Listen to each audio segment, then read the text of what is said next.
18 फरवरी 2007 की रात दिल्ली से अटारी की ओर बढ़ती एक ट्रेन, जिसकी बोगियों में सिर्फ यात्री नहीं थे, उम्मीदें थीं, रिश्ते थे, दो देशों के बीच भरोसे की आखिरी डोर थी। लेकिन सवाल यह है, क्या उस रात से पहले कुछ आवाज़ें थीं, कुछ संकेत थे जिन्हें अगर समय पर सुना जाता तो क्या इतिहास अलग होता? ये कहानी है समझौता एक्सप्रेस की, एक ऐसी ट्रेन जो हर हफ्ते दिल्ली और लाहौर के बीच चलती थी। नाम ही था समझौता। 1976 में शुरू हुई ये सेवा युद्धों और तनावों के बावजूद लोगों को जोड़ने का प्रतीक बनी रही। लेकिन 2007 की शुरुआत में भारत की खुफिया agency research and analysis wing यानी रॉ को पाकिस्तान सीमा के पास कुछ असामान्य हलचल के संकेत मिल रहे थे।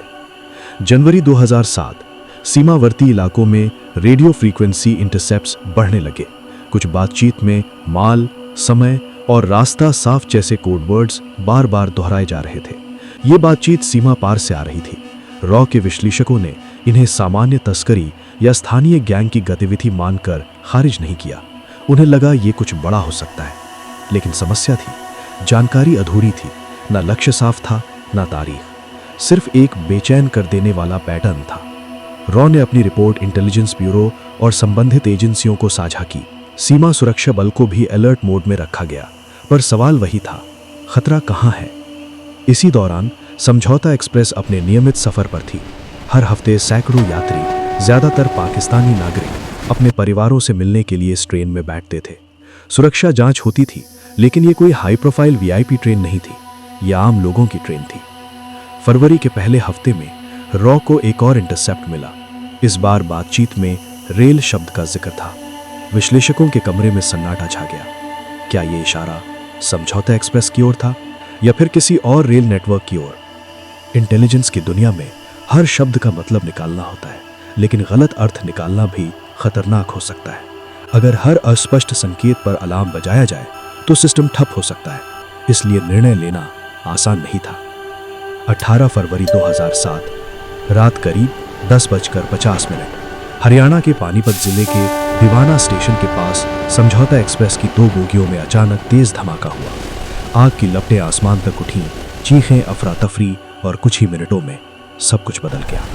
68 लोगों की जान चली गई। उनमें से ज्यादातर पाकिस्तानी नागरिक थे। ये सिर्फ एक आतंकी हमला नहीं था, ये दो देशों के बीच चल रही नाजुक शांति प्रक्रिया पर सीधा वार था। जांच शुरू हुई।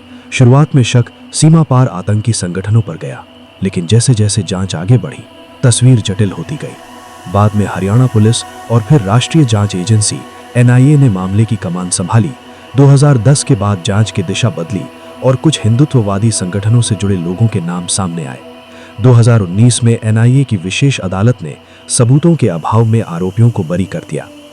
लेकिन सवाल आज भी जिंदा है। रॉ को जो चैटर मिला था वो किस बारे में था? क्या वो सचमुच इसी हमले से जुड़ा था या फिर ये किसी और साजिश का हिस्सा था जो कभी सामने ही नहीं आई? इंटेलिजेंस सिस्टम की सबसे बड़ी चुनौती यही है, जानकारी अक्सर अधूरी होती है।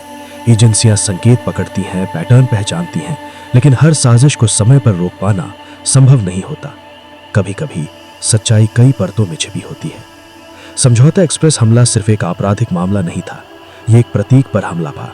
उस ट्रेन पर जो हर हफ्ते साबित करती थी कि राजनीति चाहे जितनी कठोर हो जाए, आम लोग मिलना नहीं छोड़ते। क्या सीमा पार की बातचीत वास्तव में इसी हमले की तैयारी थी? क्या कहीं कोई चेतावनी थी जो कागजों में दब गई, या फिर यह महज एक संयोग था? इंटेलिजेंस की दुनिया का एक और अनसुलझा रहस्य। इतिहास में कुछ घटनाएं सिर्फ तारीख नहीं होती, वे सवाल बन जाती हैं। और समझौता एक्सप्रेस एक ऐसा ही सवाल है, क्योंकि कभी कभी सबसे खतरनाक धमाके बारूद से नहीं बल्कि अनसुनी आवाजों से होते हैं। अगर आपको लगता है कि ऐसी घटनाओं के पीछे अब भी अनकही सवाल छिपे हैं, तो अपनी राय जरूर लिखिए। क्या आपको किसी और ऐसी रहस्यमयी घटना के बारे में पता है जिस पर सच अभी भी धुंध में है? नीचे कमेंट करके बताइए। आपका एक कमेंट अगली डॉक्यूमेंट्री का विषय बन सकता है। इस चैनल को सब्सक्राइब कर लीजिए, क्योंकि यहाँ हम तारीखों के पीछे छिपे सवालों को तलाशते हैं और अगली बार शायद आपकी बताई हुई कहानी पर बात होगी।